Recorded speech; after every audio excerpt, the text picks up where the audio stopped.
I've made 2 garments this week, which I'm very pleased with, but I'm going to be giving a pattern review and a bit of a topic for discussion. So first of all, I actually finally made myself a version of New Look 6197, which I've made my husband about 5 times. Never made myself, finally made one. And McCall 7322. I have a massive topic for discussion on this pattern. Now, you know I absolutely love the big 4 patterns above indie patterns, but this one, I can see why people don't like the big 4, and that's quite something for me to say that. But as you can see, I've made it, I love it, but I just want to talk about this. So thank you for joining me in my sewing room today. My name is Carole. This is of course #FridaySews, which was started by Jen from Today in Jen's sewing room. I must just show you, when I set up to film Friday Sews, I'm one half of the room. Obviously I set my iPad up and initially it shows the view on the other side of the camera, and my goodness, if I was filming in front of that, you'd think I was in a tip or something. But I will actually show you what the view looks like before I switch the camera around to me, just for a bit of fun. Okay, let's do the McCalls one first. Let's talk about this pattern. So I have this lovely t-shirt beside me. I'll bring it a bit nearer in a minute. But a lot of people have recommended this pattern to me, and I've been sewing all my life, so it was absolutely fine.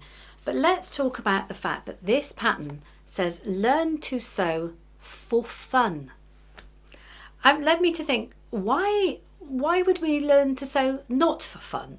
And that seemed a bit of a strange statement. Learn to sew for fun. This is a t-shirt pattern. If I wanted to encourage people to start sewing, I would say start with a t-shirt in a kind of a ponte, some easy or very good stable jersey knit. Make a t-shirt, because what have you got? A front, a back, some sleeves, maybe a neckband, and that's it. This pattern, which is teaching you to sew a t-shirt for fun, is including, I think, every process that I absolutely hate in sewing.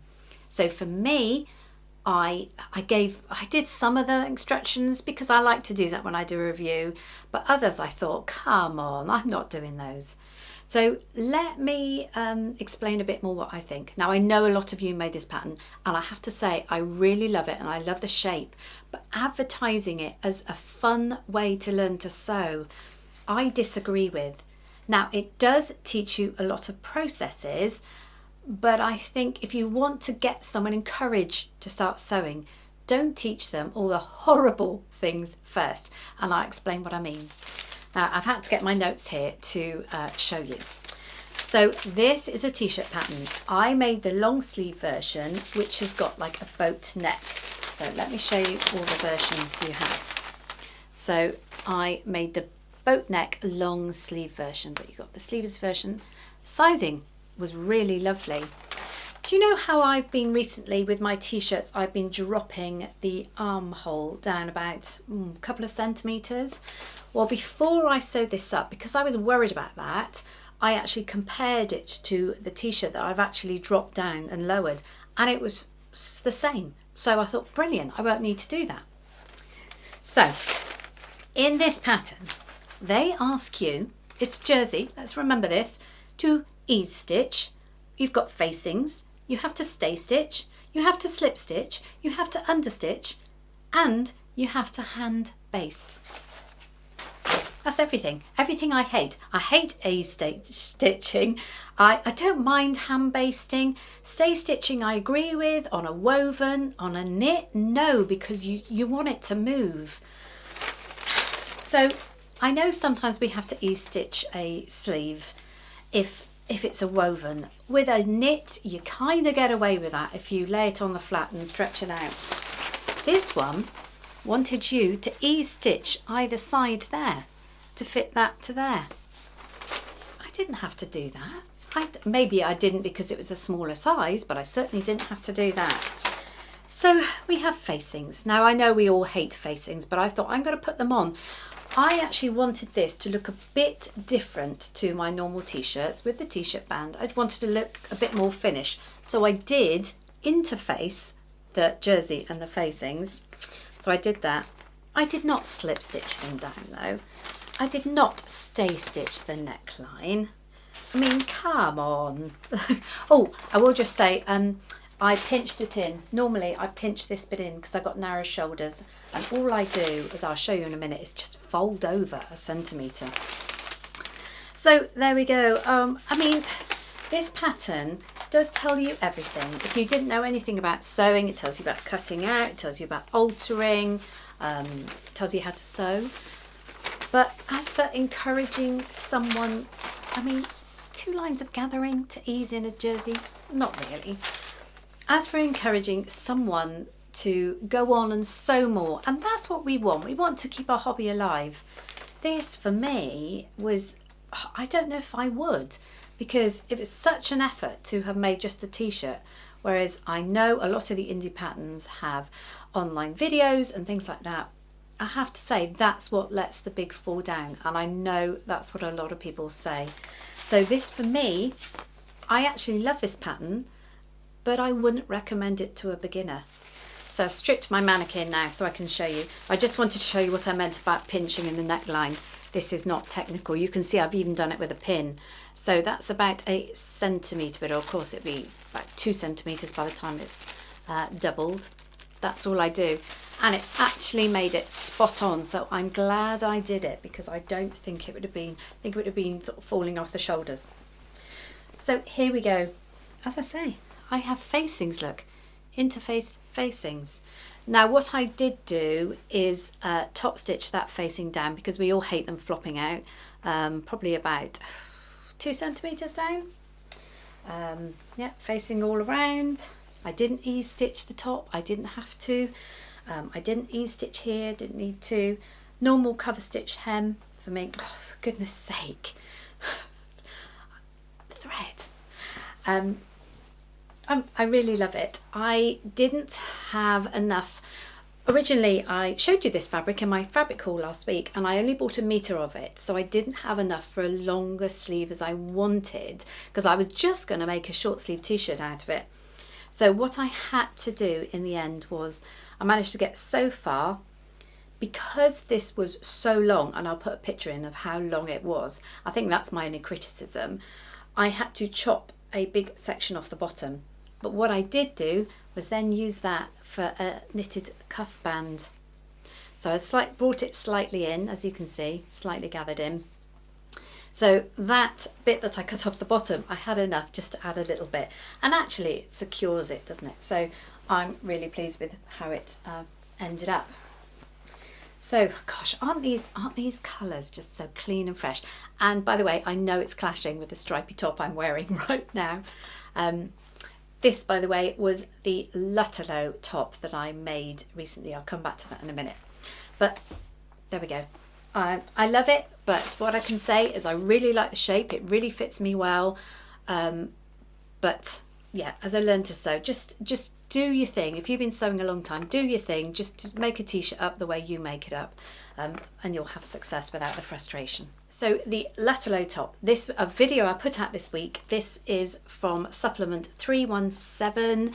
So this is a pattern drawing system. I will put the link to the video above. Even if you're not interested in Lutterloh, as you see now, it's an absolutely lovely t-shirt, but I had a nightmare doing it, and it's a t-shirt. Now, a couple of you were drawing my attention to the fact that it is more or less exactly the same as the Love Notions Tranquil Night wear. I think that's right. The only difference being is the band is sort of that thin rather than this thin. I don't know about the construction of it at all, because with Lutterloh, you just get the designs that you have to draw out, and then you're on your own how you fit it. Because you have to add seam allowance and stuff like that, and I kind of got a bit confused with this portion here as opposed to this portion, because this is separate. Yeah, but it came out good in the end. If you haven't seen that video and you're interested, then I'll head you in that direction. But that's what I'm wearing today. Now let's talk about New Look 6197. As you can see, it's beside me here. It looks terrible. This is my second mannequin, which is falling apart, and it does look terrible on it, but honestly, it looks absolutely fine on. Now, as I said, I have made this pattern so many times for my husband, and a lot of people have said to me, oh, I've made that and it's really good on me as well. Particularly the lovely Grace from Sew Lovely with Grace, and I know she's made this and it's been a success for her. Check out her channel below. She's an amazing lady. She's very, very good with her embroidery machine as well, much better than me. So there we go, 6197. Of course I was worried because it's a unisex pattern, and I think every week for the last month I've talked about unisex pattern, but it isn't unisex because they've got a completely set of pattern pieces for women. So I made the small, I think. Yes, I made the small, which would be a 10. I fight between an 8 and a 10. Top part of me, you know, it's a bit more. But I went for the 10, and I have to say, it's absolutely spot on. Everything is spot on, so I'm really pleased. That was a lucky thing. The only thing I did was, and I do the same for my husband actually, I slimmed down the collar, because I feel these be coming out a bit more. It's a bit too much now on sort of a delicate blouse like that. So all I did, yet again, I make some fantastic alterations, don't I? I just folded that over. That's probably about 1.5 centimetres, 5/8 of an inch. And that is the only thing I had to do on this. Now, this was another fabric that I showed you last week. So I've got 2 fabrics made up and I've got 2 more cut out. So do you remember I said it was a bit edgy last week about all these fabrics? I'm going to take it off because I am so happy with this. It's this sort of delicate, it's a cotton. Now I don't often wear cotton, but I really wanted a sort of a delicate white crisp blouse in my wardrobe.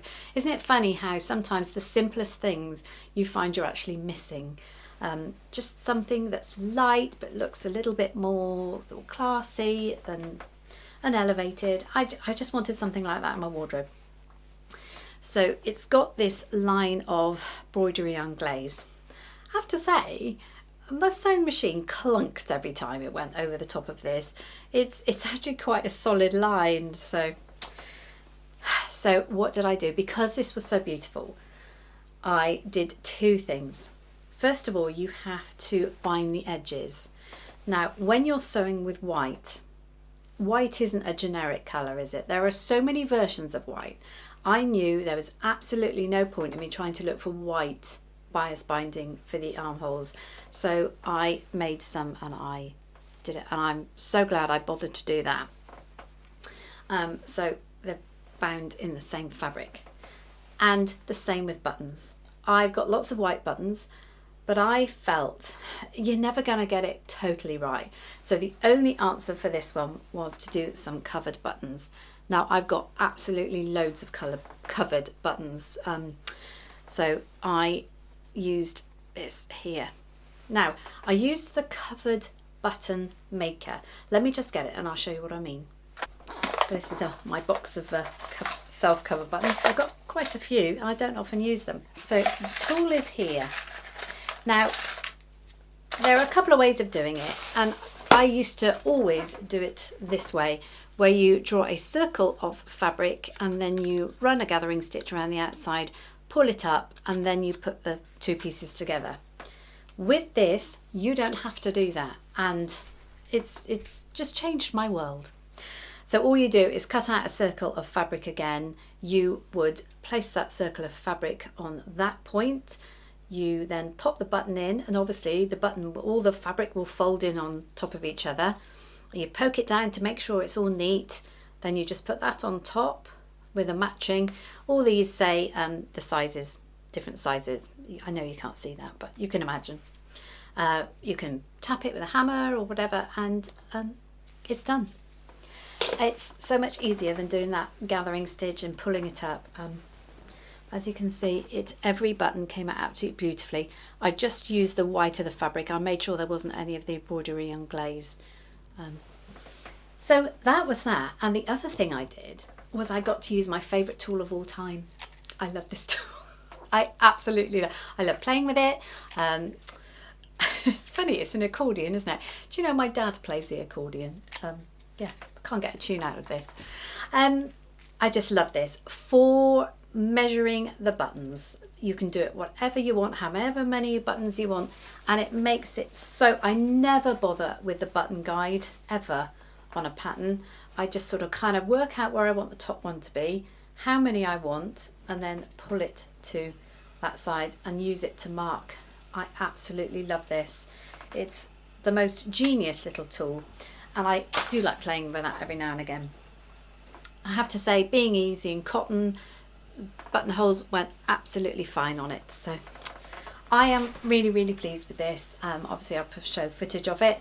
Of course I can wear it straight. It's got the curved hem on the bottom, or I could, if I wanted to be a bit more fun, and tie it up like I have done in the photo. But I'm really pleased. Everyone was right. That is a good pattern, not only for men, but also for women. So now I know, I mean, I could do it in like a viscose that would be more flowy. Now I know that's a good pattern for me. So I got one more thing to show you that I received. But before I do that, I will say I made something else this week and I'm very excited about it. Now I know I must have said on my channel 100 times, this is my new favourite t-shirt. It's the best t-shirt I've ever made. But I have to say, the one I have just made, I know I'm going to wear a lot. So I have finally gotten around to making another I Can Sew That video. So let's go hashtag I Can Sew That. So that video hour's out next week. So this is where I've done a series last year where, you know how we see these pictures or we see in shops these garments and we think, well, no, I can sew that. I can do that. I don't need to buy that. That's how it all came about. So as I said, I did a series last year, but there was one item I wanted to make and I decided to carry it forward to, because it was a spring summer item. So I decided to carry it forward for after my fabric wheel was having a little break. So I decided to do that. And I can't wait to show you. I am so happy with it. And I've also given details on there how you can recreate it for free. So look out for that video next week. Meanwhile, I had my subscription box, the Fat Quarter subscription box, and I have to show you this because this is hilarious. So we have, first of all, I was given some Bonder web in it, which I thought was really brilliant because I haven't got any of that for doing patches and things. So what shall I show you? I'll show you the fabrics first. On topic, on theme, beautiful Easter fabrics. You got flowers and bunnies. You got, you know, hens. Trish from Pinky's Farm would love that, but she can't have it. So that's that one. Oh, just look at this gorgeous, gorgeous. What have we got? Have we got an Easter egg one? Yeah, got an Easter one. So obviously beautiful Easter fabrics, but the pattern I suggested I will not be making. This bunny headband project. Now, I've got two grandsons. They are not going to wear that. I'm not going to wear that. The family aren't going to wear that. And actually I thought, what? This is terrible, but almost what a waste of that beautiful Easter fabric, because they might wear them for 5 minutes, but no. If I had older granddaughters, maybe, but that's going to be one of the patterns that I don't bother with. So what am I going to do with this Easter fabric? Now, very often with special fabrics, you think, oh, they're beautiful, I'll keep them. And then sort of like Christmas fabrics, and then Christmas goes by and you find out you haven't used them. So even though they're absolutely beautiful fabrics, I'm going to use them. And I could use them in two ways. One of them would be mats for sort of the table. I'm only hosting one lunch over Easter because there's lots going on. But that may well be a barbecue outside if the weather holds. But I thought then we won't use these table mats or a table runner outside. So do you know what I'm going to do? And I know it's probably criminal for this beautiful bunting, but I want to use the fabric. I just gave it away, didn't I? I said bunting. That is exactly what I'm going to do with it.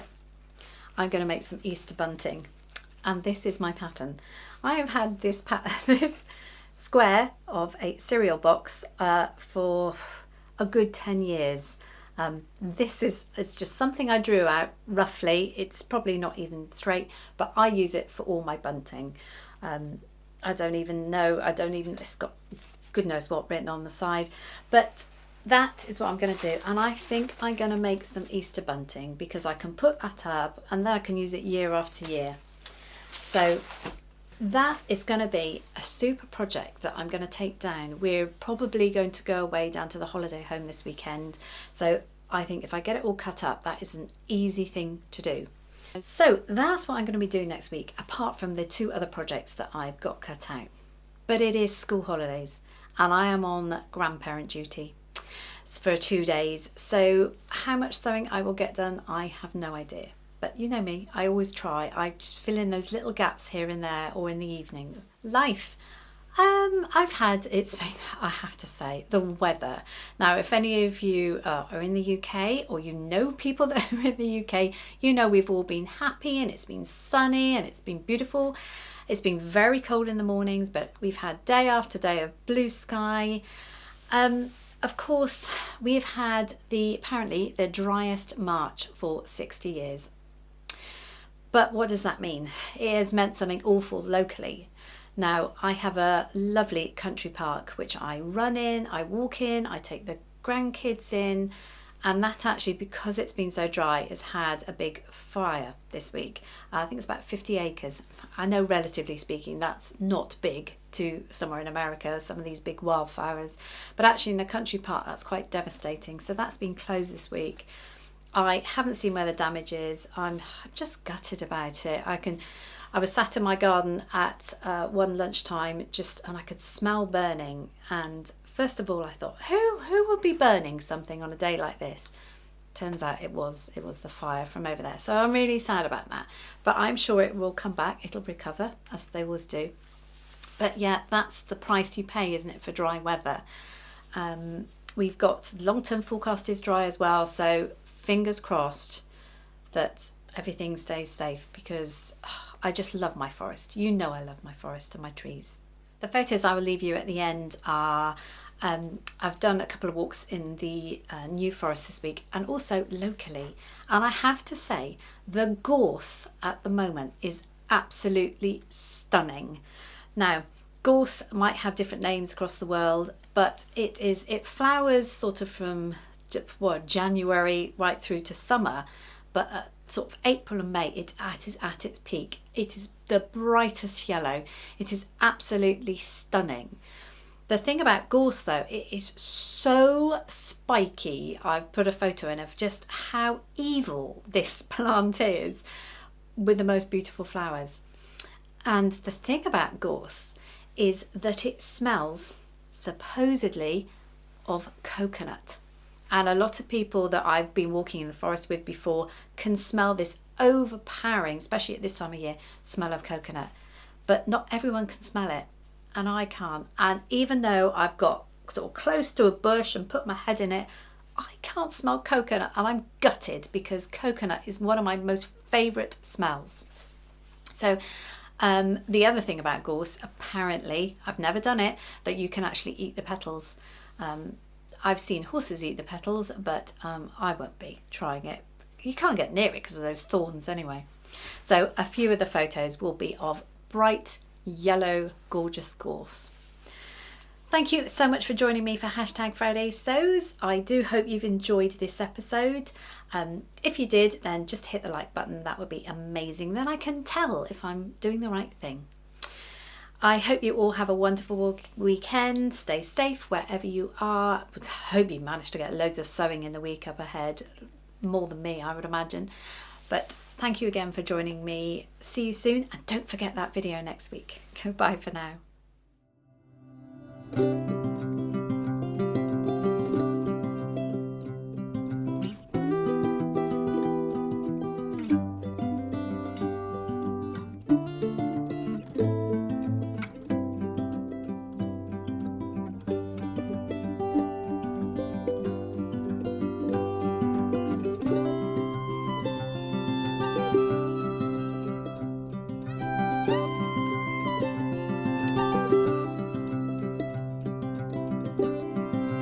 Bye.